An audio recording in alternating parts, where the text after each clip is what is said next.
you may also like. A show about the things you may also like. Things like, Pete, what am I buying when I buy insurance?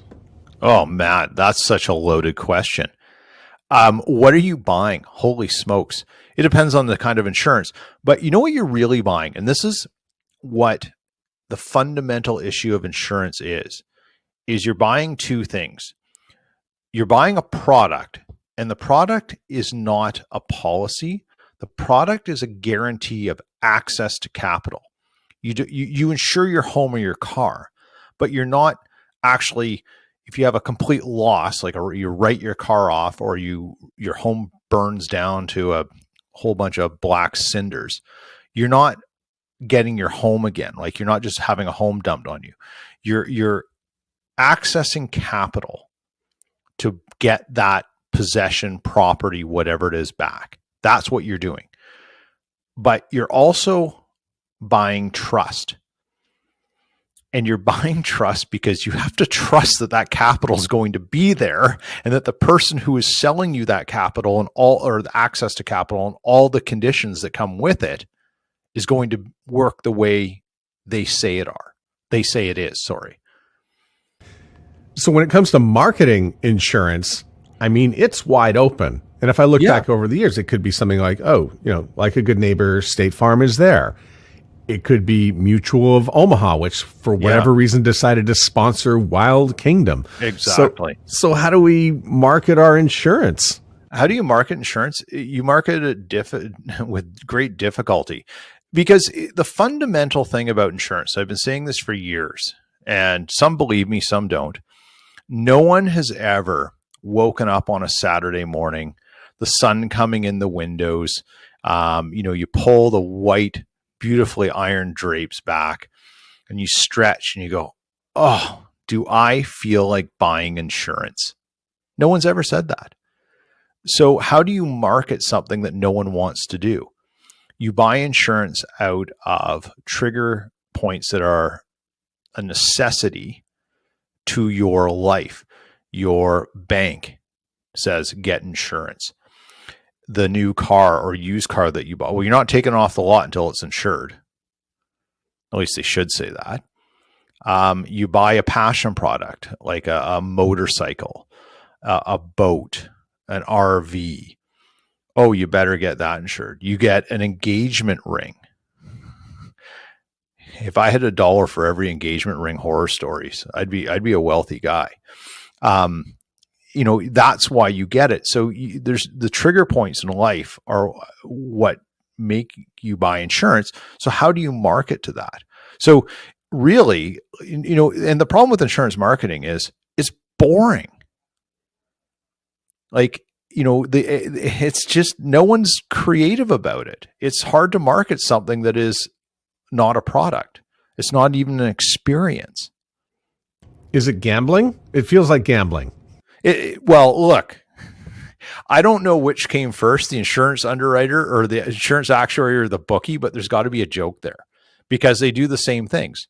They basically figure out what the probabilities of the event of paying out are and how much money they have to take in to cover the expected losses. It's the same thing, right? And a good example of that would be at a golf tournament, say when there's like a hole in one. If you were to get a hole in one, we're going to give you, say, this car or $20,000. Yes. I have a great hole in one story. So hole in one insurance, golf tournaments, happen all the time. Oh, let's have a hole in one contest.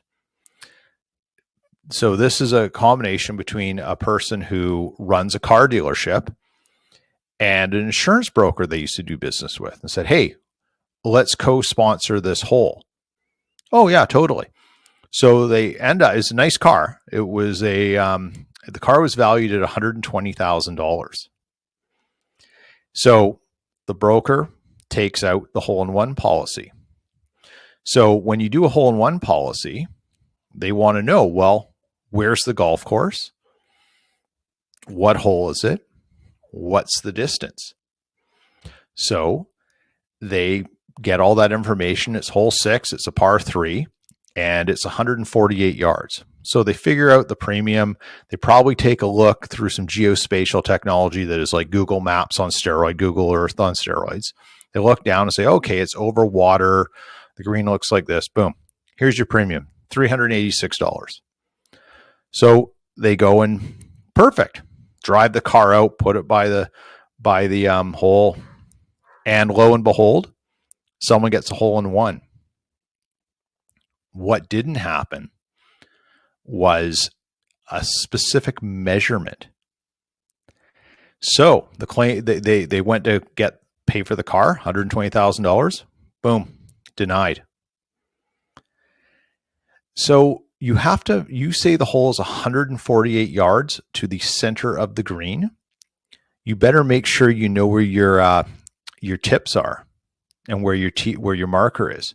So no one had talked to the person who was in charge of all the tee boxes and made sure that where everyone was teeing off from measured 148 yards. Because it was a tournament, they changed it.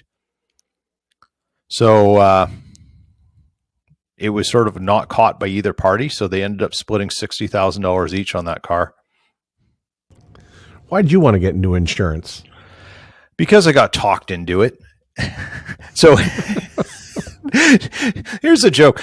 Have you met anyone who grew up going, man, I want to work in insurance? Because that person doesn't exist. I've heard they do. I've heard there is one person who was like in high school. It's like, oh, I'd love to get in insurance. I've yet to actually physically meet them, or even social media meet them.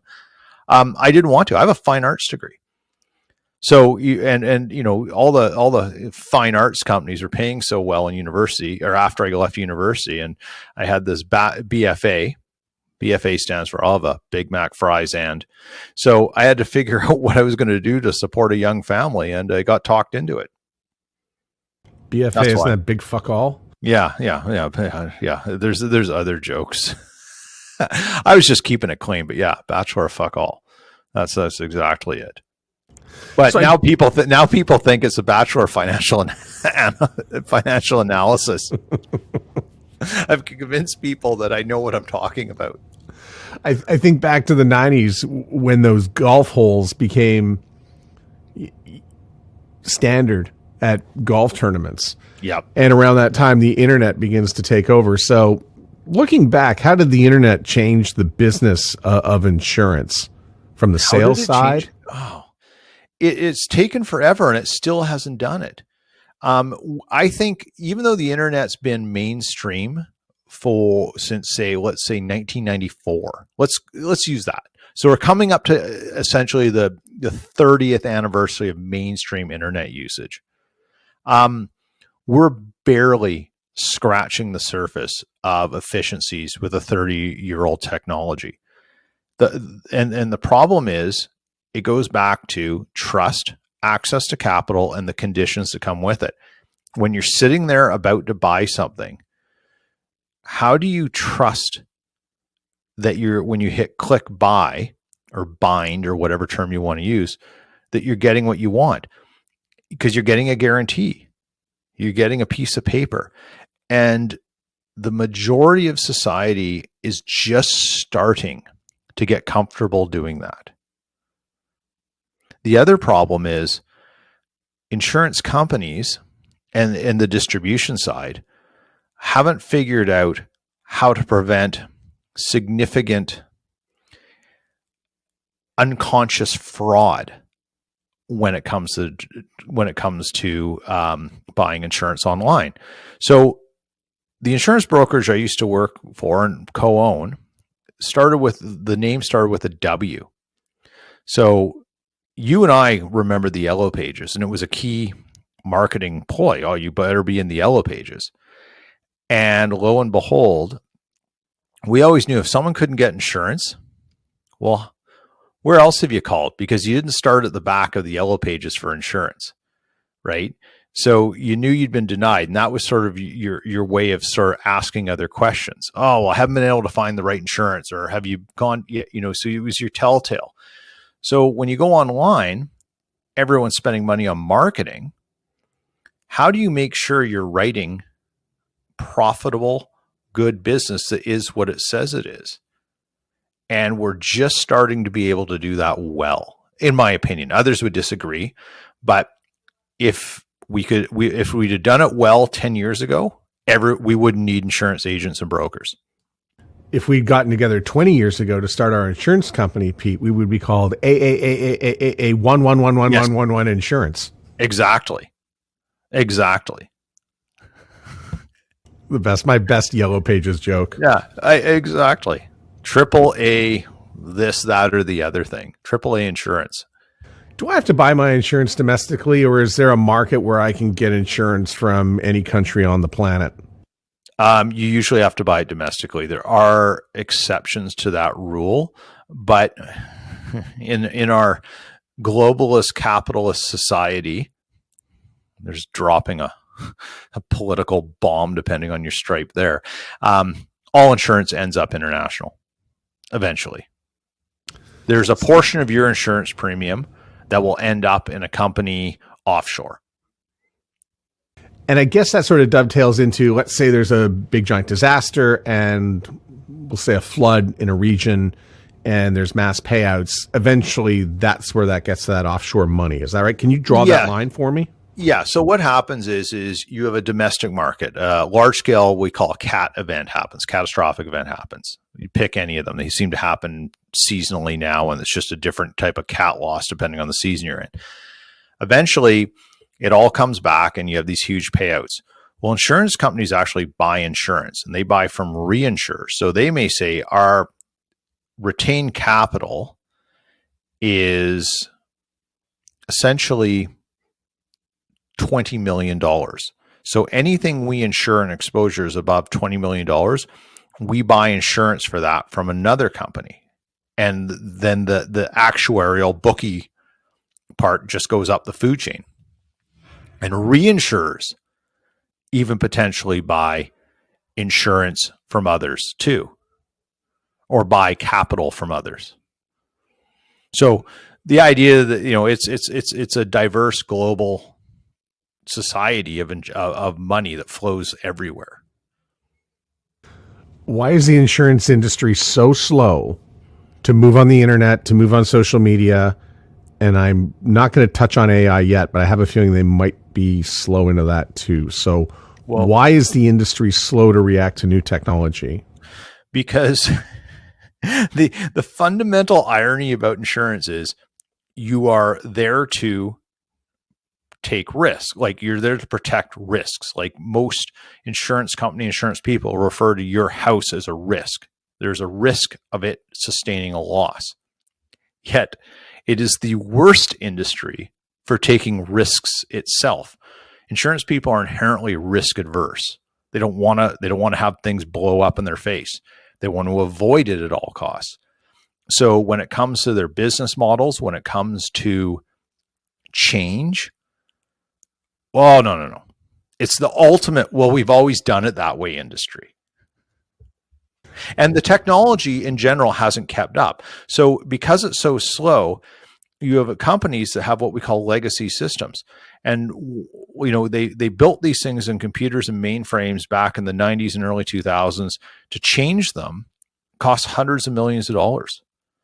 And so they have to do it. And the software costs hundreds of millions of dollars. And it all just exponentially adds up. So they try to avoid that or plan for it.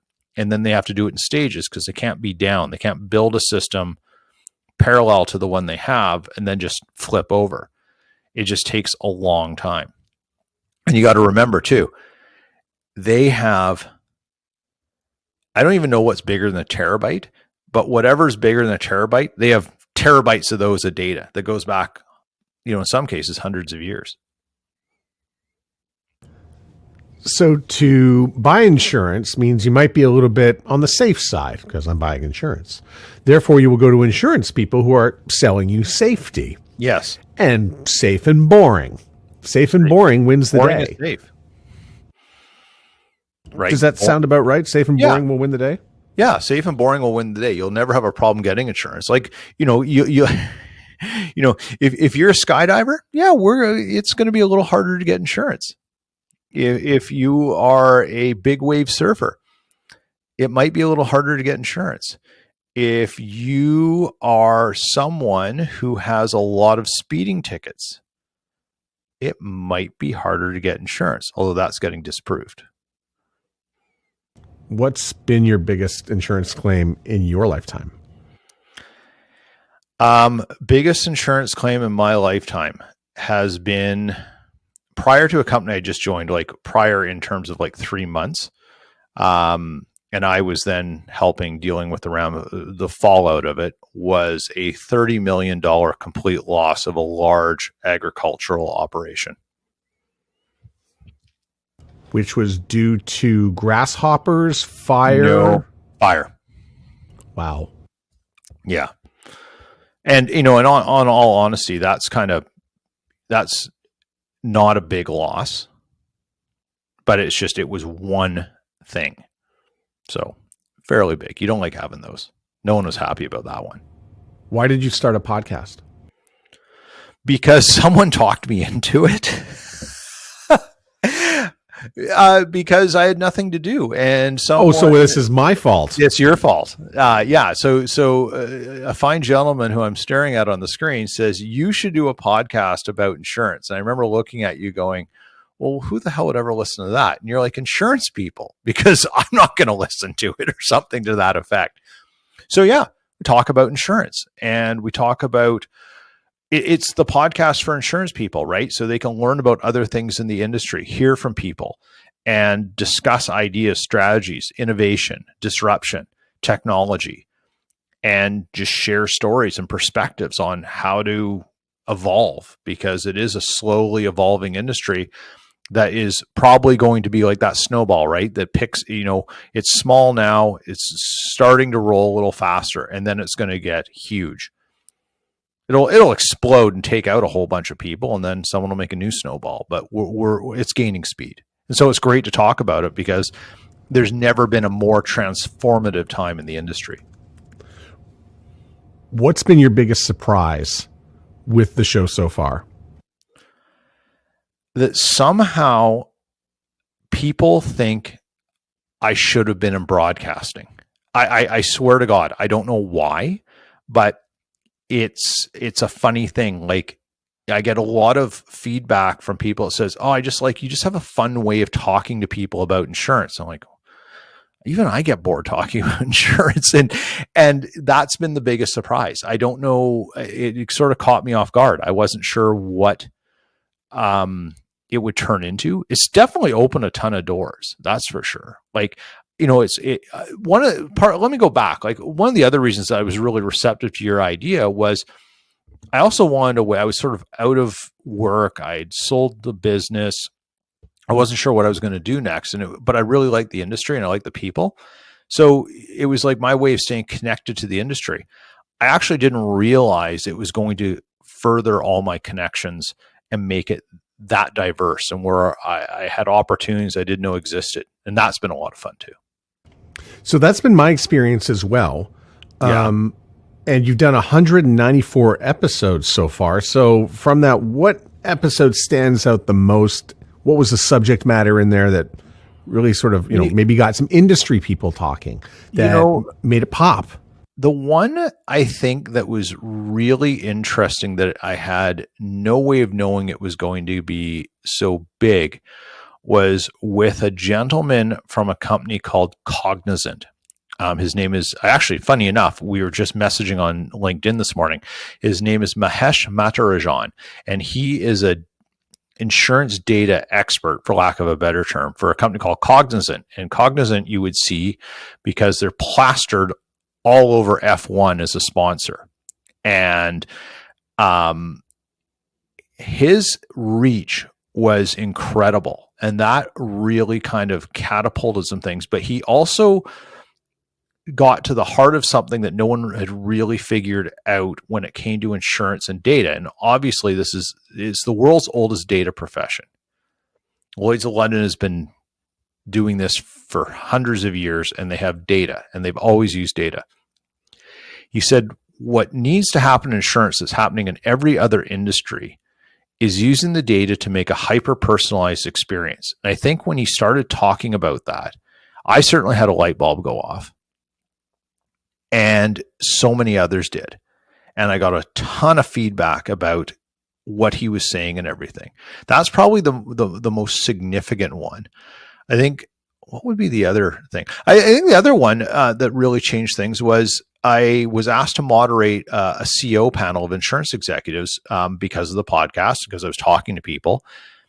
And someone was there in the audience and said, you need to do this for all the different associations, because we get people to come up. Maybe you get someone on the news, a media personality who's very good with a microphone and talking to people, but they know diddly squat about insurance.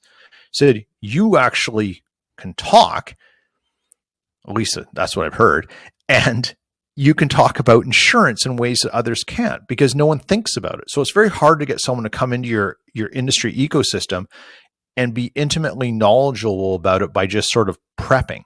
It's hard. And I've seen media personalities like Evan Solomon do it and not do it well. Although he's an amazing media person, right? It's not top of mind. So you don't pick up on the cues. You don't understand what the nuances of the industry are doing. So that changed things. So I've done a ton of panel moderating, and I was really lucky enough to do a big panel down in Vegas at the biggest insurance conference in the world. And that was a ton of fun.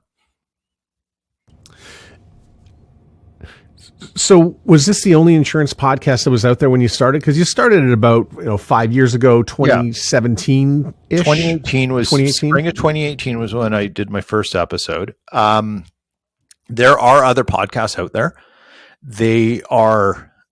Some of them are very specific, and there's some great ones out there. Like there's some really good ones. And I think there's such an opportunity for different angles in the industry because there's so many different classes of insurance. There's just different distribution.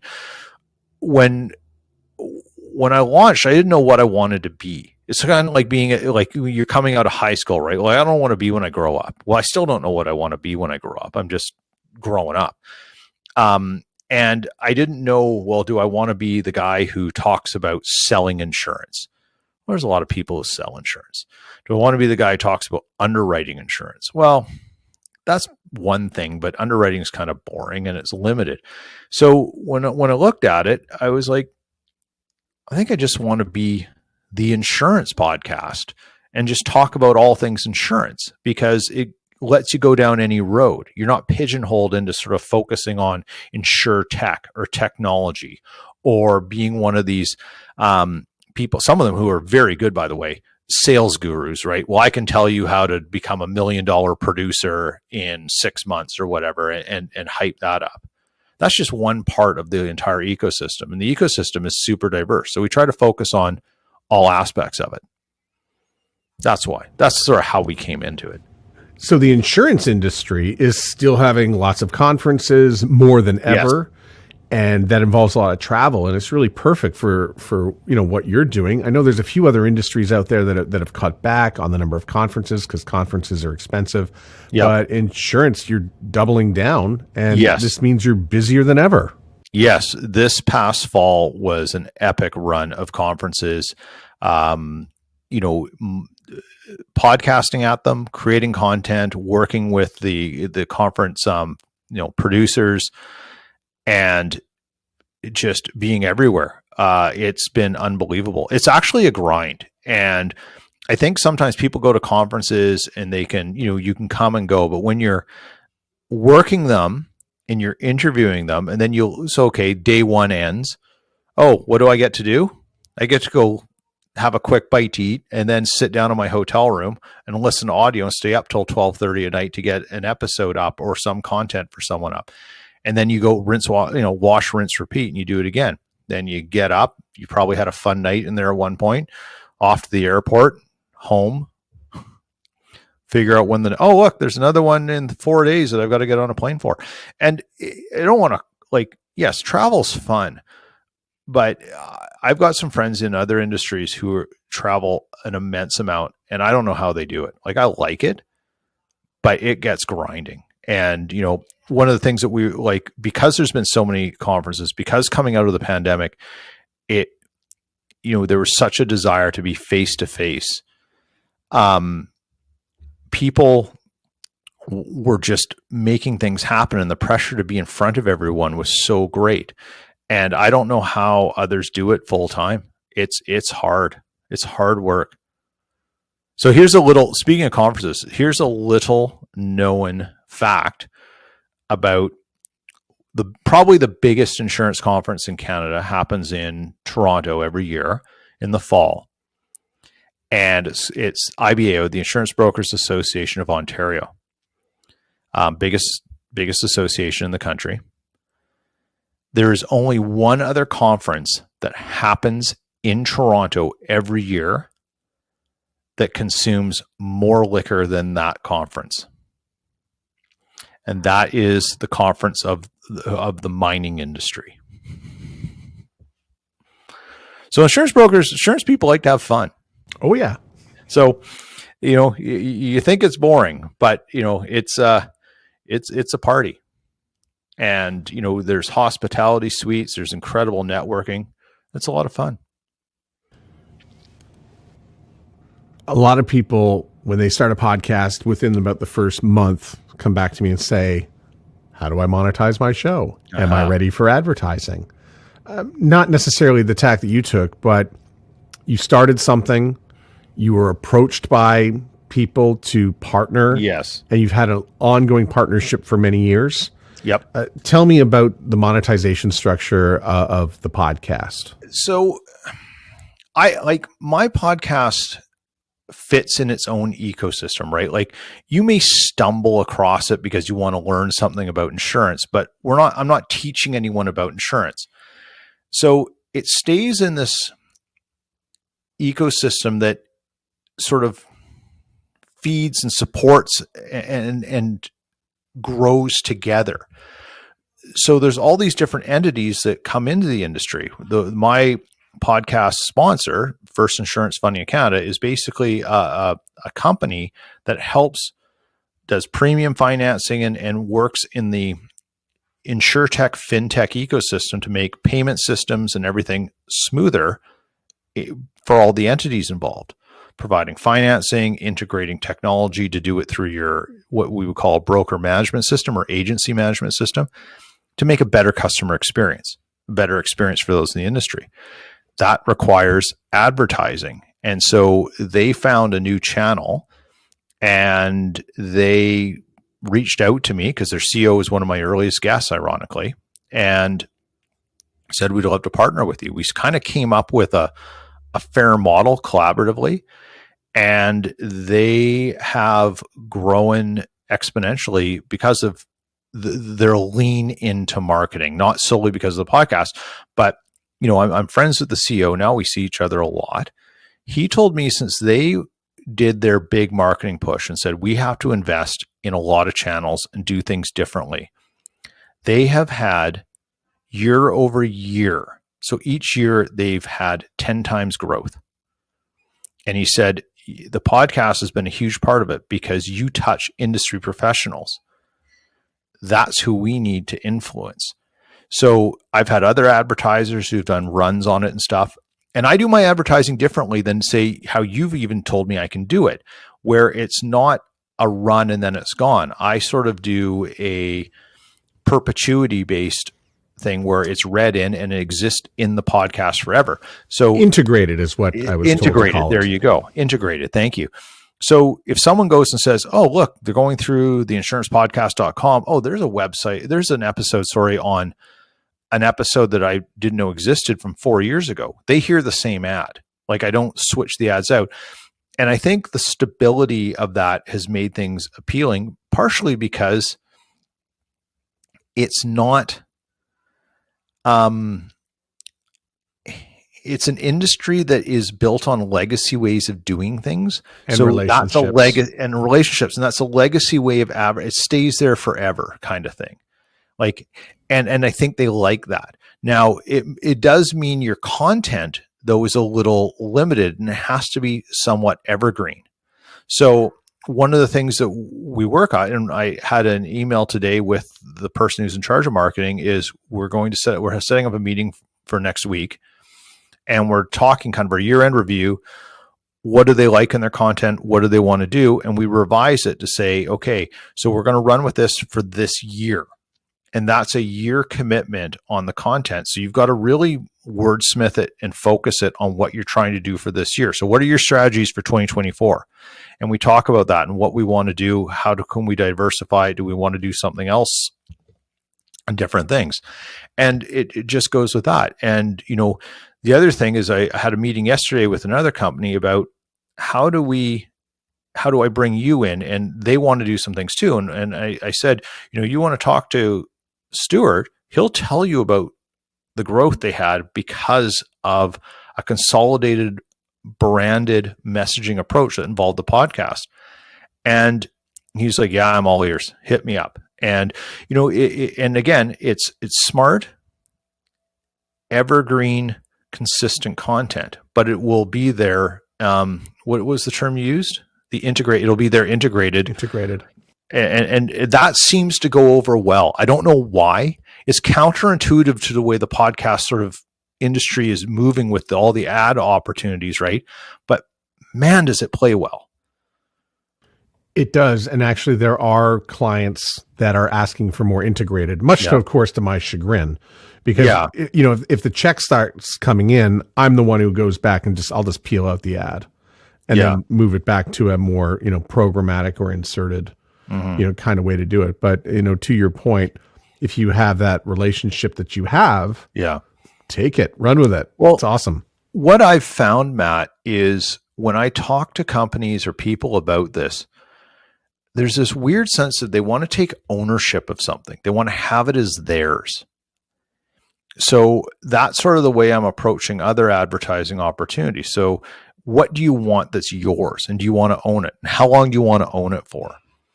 And if you keep it integrated into the podcast, they can always go back and say, yeah, we own this and blah, blah, blah. And look, and I've sent people who have advertised back and said, hey, by the way, those 20 episodes you did on that were 2 years ago, they've actually been listened to X amount of times this year. Oh, yeah. See, there's the value. So somehow, but that sticks with insurance. And I think that's part of the industry because there's this thinking of you've got to be consistent and you've got to be sort of foundational because everything's built on this layers of support and being there. And they see that and it's already built into their mentality and their ethos of how the business operates. I don't know. It may be counterintuitive to the rest of podcasting, but it seems to work for me. What's next for the show? Holy smokes. A lot. We have another advertiser on right now who's coming on board, who's got some big company announcements coming out this year. So they're working with us on how to sort of get their brand and value proposition out. We are moving into a video format, where, we like using a system like this that we're doing right now to sort of find other channels. And one of the interesting things that we have found is that we deal with a lot of publicists and PR people in the booking process. They find us, they reach out. So I've got this incredible network of PR people and they say, well, what can we do with your podcast? I said, well, and you probably get this with all the people you talk to, right? Well, how do you help someone get the most out of being on a podcast? Well, you've got to get it in front of people. You got to let people see it. Well, yeah, it's great, but sometimes not everyone wants to listen to 40 minutes or whatever. Yeah, no, I get that. So we're going to try and do some short form things, edit some things down and give them the opportunity to use that media and go forward because they're marketing to their own customers. But and again, so go back to what I was saying before, right at the beginning. So much of this industry is built on trust. And if you have a great appearance on a podcast, you can see people's faces, you can touch, you can get a sense for who they are. It helps sell the trust of what your company product or service is. I think that's also the reason why there's so many conferences in insurance. Sometimes you got to look someone square in the eye across the table from you and see how they are to trust that what they've built is going to do what they say it is. And that what you understand from looking at the website and reading testimonials and maybe talking to other people, does this person back it up? And I think that's really going to help market some things for people, because they're going to see people, and marketers and the PR and publicists are going to have a way to sell their story better by having different formats. So we're really excited about moving into that forum. Pete, thanks so much for doing this. I really appreciate it. Hey, thanks for having me, Matt. Thanks for listening to You May Also Like. You may also like our website at youmayalsolike.net. The show is produced by Evan Serminski and built for your ears by everyone at the Sound Off Media Company.